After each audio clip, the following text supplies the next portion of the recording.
Bonjour, moi c'est Bérénice Libois, je suis responsable de Modus Fiesta. Et bonjour, moi c'est Robin Drevet, je suis coordinateur des projets festifs de première ligne à Modus Vivendi.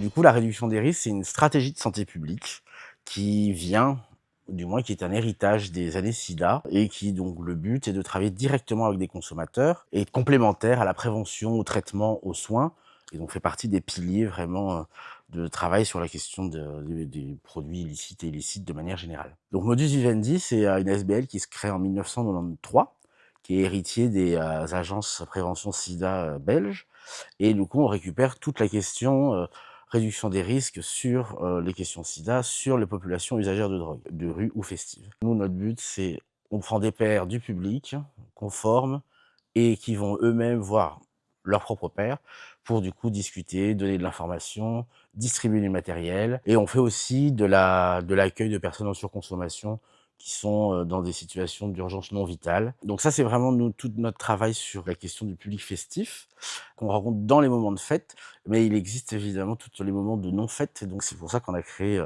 Modus Fiesta en 2001. Modus Fiesta, c'est un lieu d'accueil et d'information pour le public d'usagers du milieu festif. Lors des interventions, quand on discutait avec les usagers, on s'est rendu compte que pendant la fête, il y a des discussions qui ne pouvaient pas aller très loin, en fait. Donc, on a voulu mettre un lieu où les usagers puissent venir poser leurs questions et donc ils peuvent venir discuter de leur consommation sans jugement, ce qui est super important, en fait. Parce qu'une fois qu'on stigmatise une consommation de produits, la personne n'osera pas en parler et ça va augmenter les risques, en fait. Il y a du testing qui se fait tous les vendredis soirs, donc c'est anonyme et c'est gratuit. Ça permet aux gens de venir faire tester leurs produits, de voir si c'est le produit supposé, s'il y a d'autres produits coupes qui potentiellement peuvent être encore plus dangereux, donc amener des risques sanitaires.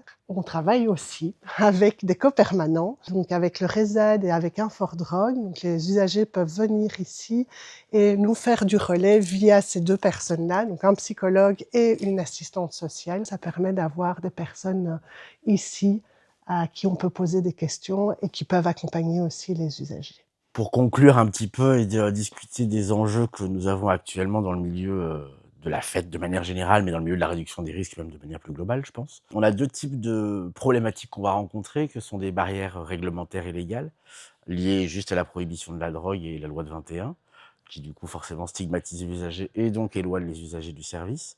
Et cela est accentué ces dernières années par une accentuation de la répression de la part des autorités judiciaires sur les consommateurs festifs, en particulier, avec des contrôles accrus aux abords des événements, aux abords des fêtes, même parfois dans les clubs, on a eu. Voilà. Donc ça, c'est vraiment une problématique qu'on a actuellement, mais ça avance. Et donc ça, je pense que c'est quand même important de le souligner. Modus Fiesta va fêter ses 25 ans, donc ça fait 25 ans que ce lieu d'accueil est ouvert. On a formé plus de 500 jobistes à la réduction des risques. Voilà, il y a plein de choses, de chouettes choses qui se sont mises en place depuis 25 ans. Et on ne va pas oublier de vous donner des conseils de réduction des risques parce que les beaux jours arrivent, donc les fêtes se multiplient avec les beaux jours. Donc n'hésitez pas à boire de l'eau quand vous allez faire la fête, à mettre des bouchons d'oreilles aussi et venir faire du testing si vous en avez besoin parce que c'est gratuit et c'est anonyme.